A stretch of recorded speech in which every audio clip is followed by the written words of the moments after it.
कहानी नीरू की है। पंजाब की नीरू की शादी दिल्ली के राहुल से होती है। दिल्ली कितना बड़ा शहर है ना, लेकिन आप लोगों का घर तो बहुत छोटा है। हमारे पंजाब में तो ये बड़े बड़े घर होते हैं कि मजा ही आ जाता है। कोई बात नहीं नीरू, मैं भी तुम्हारे लिए बहुत बड़ा मकान बनाऊंगा बहुत जल्दी। नीरू के पिता जहां पंजाब के जाने माने व्यापारी थे, वहीं उसका पति राहुल दिल्ली में एक सिंपल नौकरी करता था। माँ, यहाँ तो घी मक्खन इतना महंगा है कि क्या बताऊं। मैं तो तरस ही जाती हूँ घी खाने के लिए। नीरू की माँ को ये सुनकर बहुत दुख होता है। मेरी बेटी को घी नसीब नहीं हो रहा है और ये बहू यहाँ बैठकर घी में शक्कर डाल रही है। देख वनिता, मैं साफ कह रही हूँ, इस घर में जितना घी आएगा उतना ही मेरी बेटी के घर दिल्ली भी जाएगा। अरे ये क्या बात होती है माँ जी? बेटी का उतना ही करो जो अच्छा लगे। अब क्या मायके से घी और मक्खन तक की सप्लाई करोगी आप? हाँ, मेरी बेटी किसी चीज को तरसे मुझसे बर्दाश्त नहीं होता। अब क्या था, नीरू के मायके में 2 किलो घी आता तो 2 किलो दिल्ली जाता नीरू के पास। एक दिन, माँ बड़ी गर्मी पड़ती है दिल्ली में। इस घर में तो एक ही एसी है और वो भी ड्राइंग रूम में। सारा परिवार एक ही कमरे में सोता है। हाँ बेटा, वो तो हर घर की कहानी है। यहाँ भी एक ही एसी है। अरे बिल इतना आता है कि क्या बोलूं। तभी वहां राकेश आ जाता है। माँ, थोड़ी देर में यहाँ कुछ प्लम्बर आएंगे मेरे कमरे में एसी लगाने। जरा ध्यान से लगवा देना ना माँ। ओए, ऐसे कैसे तेरे कमरे में एसी लगेगा? हाँ राकेश, एक बार बात तो कर लेता। अरे पापा, वो वनिता को गर्मी में नींद नहीं आती। ड्राइंग रूम में सबके साथ सोने में वो अनकंफर्टेबल है, इसलिए। अरे पूरे परिवार के साथ वहां तेरी बहन नीरू भी तो सोती है। वो नहीं हो रही क्या अनकंफर्टेबल? समझ रहा है ना? अगर एसी लगेगा तो एक दिल्ली में तेरी बहन के कमरे में भी लगेगा, तभी तू लगा सकेगा। राकेश वनिता को सारी बात बताता है। वनिता करती भी क्या, मन मारकर बैठ जाती है। माँ, ये लोग ठीक नहीं है, क्या करूं मैं? अरे बेटी, यहाँ आ जा, तू यहाँ आकर रह ले। अरे छोड़ दे ऐसे पति को। कैसे छोड़ दूं माँ? समाज क्या कहेगा, लोग क्या कहेंगे? वैसे भी मेरा एक बेटा है मयंक। अरे हटा बेटा, तेरी उम्र ही क्या है? इतनी परेशान रहेगी तो काम कैसे चलेगा? खैर, बात आई गई हो जाती है। माँ को लगता है कि नीरू ठीक है, तो वहीं नीरू के मन में एक ही लाइन चल रही होती है, यहाँ आजा। माँ ने तो बोल ही दिया है कि यहाँ आजा। बस मयंक थोड़ा सा बड़ा हो जाए, इन गरीबों को छोड़कर मैं वापस माँ के पास ही चली जाऊंगी। वो इसी सोच में बाजार में चल रही थी कि मैम, आपका दुपट्टा जमीन को छू रहा है। नीरू जैसे ही उस लड़की की तरफ देखती है, देखती ही रह जाती है। हाय रे, कितना सुंदर लड़का है ये। अब क्या हुआ? मैंने कहा आपका दुपट्टा। तो खुद ही उठाकर दे दो ना। लड़का समझ जाता है कि नीरू उस पर फिदा हो चुकी है। वो उससे उसका नंबर लेकर चला जाता है।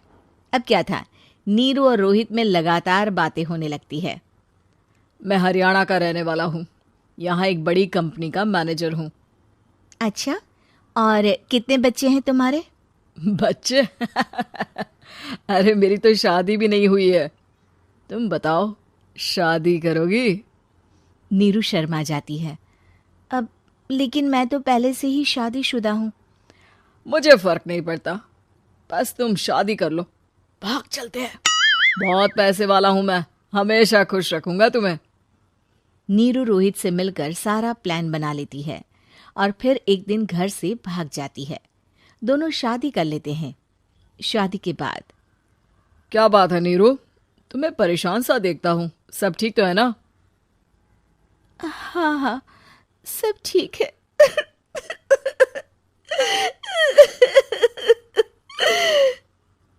ये कहते कहते ही वो रोने लगती है। अरे क्या हो गया, रो क्यों रही हो? मैंने तुमसे एक बात छुपाई है। और वही बात अब मुझे परेशान कर रही है। रोहित, मेरा एक बेटा भी है, उसका नाम मयंक है। क्या बात कर रही हो? ये तुमने मुझे पहले क्यों नहीं बताया?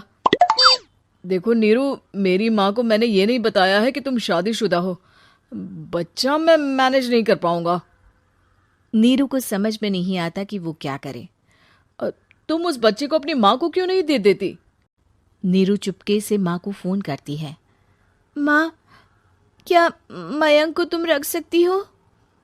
बेटा, मैं राकेश के साथ बात करती हूँ। आखिर घर का बेटा वही है, जो वो बोलेगा। वैसे भी बेटा, तूने जो किया है ना, उसके बाद से पूरा घर तेरी बुराई कर रहा है।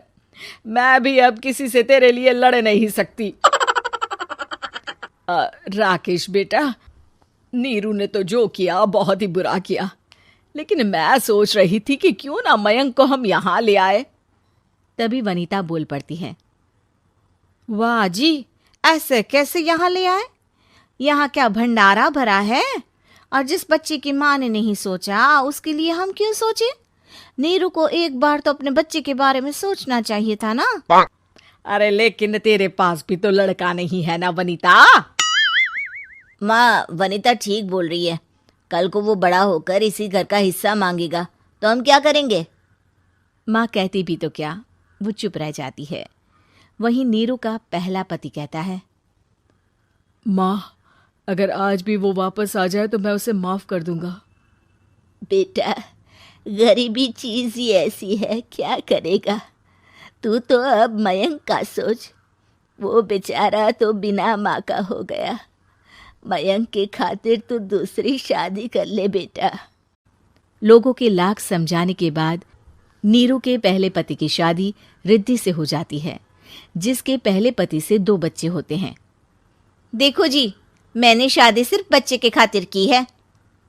मैंने भी शादी सिर्फ बच्चों के खातिर की है। वहीं नीरू के दूसरे पति के मन में ये बात घर कर जाती है कि नीरू एक मासूम बच्चे को उसके खातिर छोड़ कर आई है। अब देखो नीरू, मुझे लगता है कि जो औरत अपनी कोख का बच्चा छोड़ सकती है, वो तो कुछ भी कर सकती है। कल को तुम्हें मुझसे अच्छा कोई मिल गया तो तुम तो मुझे भी बाय बाय कर दोगी ना। नीरू को अब उसका दूसरा पति ताने देना शुरू कर देता है। तंग आकर नीरू उसके यहाँ से भागकर अपने पहले पति के पास चली जाती है, लेकिन ससुराल में क्या लेने आई है नीरू, मयंक को? नहीं नहीं सासू माँ, मुझसे गलती हो गई, मुझे माफ कर दीजिए। नीरू, अब वक्त खत्म हो गया है, मेरी शादी हो चुकी है। तो छोड़ दो ना उसे, हमारा बच्चा है। मैं आपको अपनी माँ नहीं मानता, मेरी नहीं मान तो बात अच्छी है। नीरू मयंक की बात सुनकर समझ जाती है कि उसके पास अब न आसमान रहा ना ही जमीन।